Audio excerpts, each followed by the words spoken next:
ఈ రోజే డౌన్లోడ్ చేయండి. మీ ఫేవరెట్ షోస్ చూడండి. ఏమండి, ఒకసారి కీర్తితో మాట్లాడొస్తాను. ఇప్పుడు నువ్వు మాట్లాడినంత మాత్రాన తన మనసు మారుతుందంటావా లక్ష్మి? ఇప్పుడు తప్పితే మళ్ళీ మాట్లాడే అవకాశం రాదు కదా నాన్న. వెళ్తాను.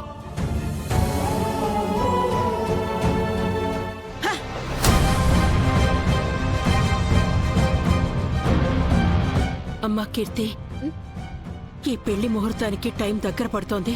అయితే ఒక్కసారి ఈ పసుపు కొట్టే కార్యక్రమం అయిపోతే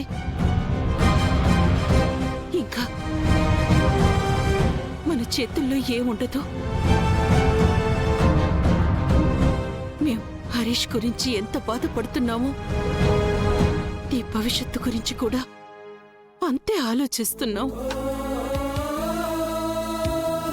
ఎక్కువ టైం లేదు కీర్తి. ఈ పెళ్లి వద్దని చెప్పి ఎలాగోలా నువ్వే ఆపేయాలి.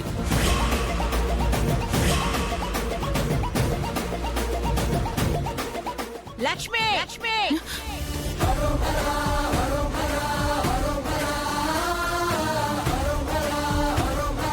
నువ్వు వచ్చిన పనేంటి, చేస్తుందేంటి? అబ్బాయి తరపున పెద్ద మనిషిగా వచ్చి పెళ్లి ఆపమని పెళ్లి కూతురికే చెప్తావా?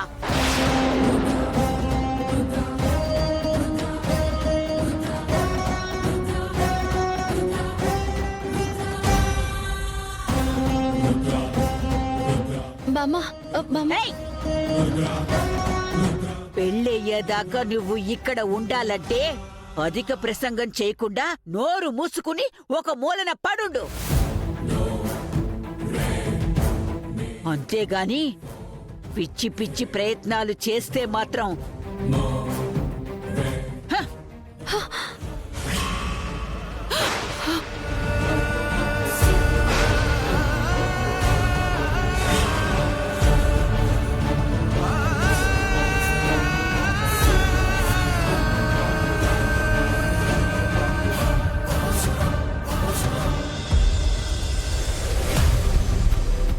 ఆహా, సీను అత్తిరిపోయింది.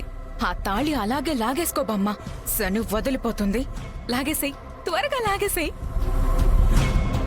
నువ్వు కీర్తి మెడలో తాళి పడకుండా చేస్తే నేను దీని తాళి లేకుండా చేస్తాను. జాగ్రత్త. అమ్మా, మీకు దండం పెడతానమ్మా. తనేదో తెలియక చేసింది. దాని తరఫున నేను క్షమాపణ అడుగుతున్నాను. బమ్మ, ఏంటిదంతా? ముందు తాళొదులు. చిత్తు, నువ్వు ఈ విషయంలో మాత్రం తల దూర్చద్దు.